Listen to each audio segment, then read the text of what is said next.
सर्वेभ्यो नमो नमः। आज डिजी भारतम नामक पाठ के अंतर्गत हम ये पढ़ेंगे कि आज के युग में कंप्यूटर ने, नेटवर्किंग ने हमारे जीवन को कितना बदल दिया है। पाठ का भाव इस प्रकार है। अथ संपूर्ण विश्व डिजिटल इंडिया इत्यस्य चर्चा श्रूयते। श्रूयते सुना जाता है, सुनी जाती क्या चर्चा, किस चीज की? डिजिटल इंडिया की संपूर्ण विश्व, संपूर्ण संसार में। आज संपूर्ण संसार में, केवल भारत में ही नहीं, संपूर्ण संसार में डिजिटल इंडिया के बारे में सुना जाता है। जहां देखो वहां इसी की चर्चा होती रहती है।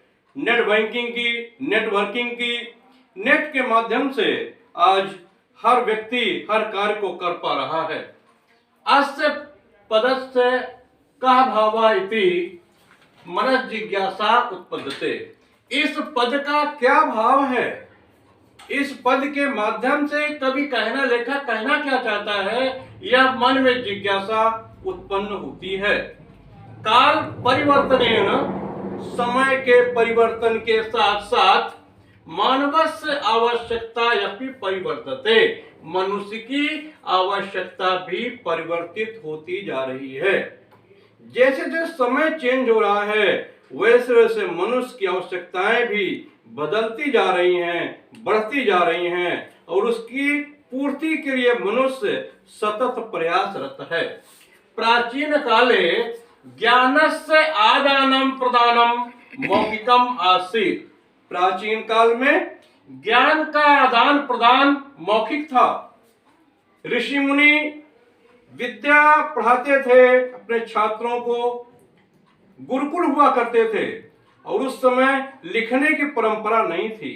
गुरु लोग जो बोलते थे उनके छात्र विद्यार्थी वही सुनते थे, उस कंठस्थ किया करते थे, याद करते थे और उसको बाद में अपने गुरुओं को सुनाया करते थे।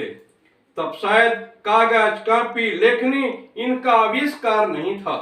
तो आदि काल में, वैदिक काल में ये जो परंपरा थी शिक्षा ग्रहण करने की, वो पूर्णतः मौखिक थी।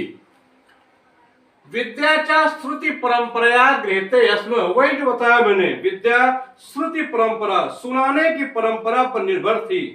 गुरुओं ने पढ़ाया, बच्चों ने पढ़ा और सबक को अगले दिन सुनाया। अनंतरम तालपत्रोपरि भोजपत्रोपरि च लेखनम आरब्धम।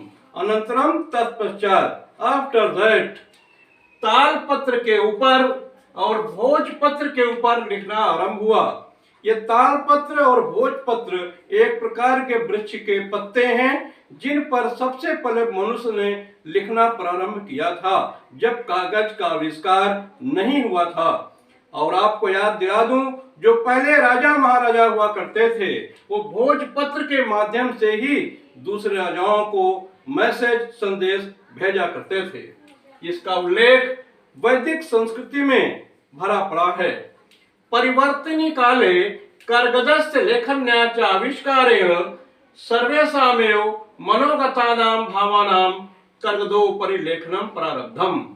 परिवर्तनी काले, समय के परिवर्तन होते होते, कर्गदस्य माने कागज का, लेखन्या माने लेखनी का, कलम जिसको बोलते हैं पेन, कागज का और पेन का।